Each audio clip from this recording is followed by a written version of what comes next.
This former atheist stands up for Christianity. Let's watch. You don't believe Jesus rose from the dead, surely? I choose to believe that Jesus rose from the dead. You choose to believe it? Yes, and that is a matter of choice.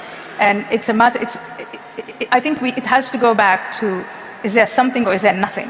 And I think you start with, there is nothing. And yes, for years I agreed with you, there's nothing. But if you come round to the idea that there might be something much more powerful than we are, something that caused everything else, then something like Jesus rising out of the dead or these other miracles, Jesus being born out of a virgin, for that higher power is not a big deal. But again, it's a matter of choice, and it is just different planes of perception. And I think here on this plane of perception, having been a former atheist, I don't think this is something we're going to resolve tonight or agree on right now. Well, and so that is where I think it's perhaps more interesting, even if you choose not to believe, to say, let's at least talk about the value of Christianity for today.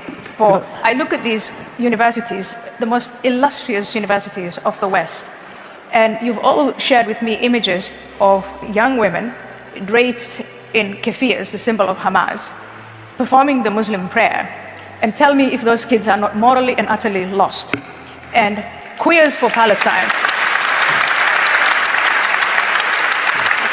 So while you and I and Steven Pinker and all of those wonderful people were locked up in our ivory towers, let's ask ourselves what was happening on the ground, because in the last 6 decades, we pretty much demonized Christianity and the teachings of Christianity out of the public space, out of school, out of universities, and a vacuum occurred, and that vacuum is now being filled, as G.K. Chesterton said, not because people have come to reason, but because now they'll believe in anything.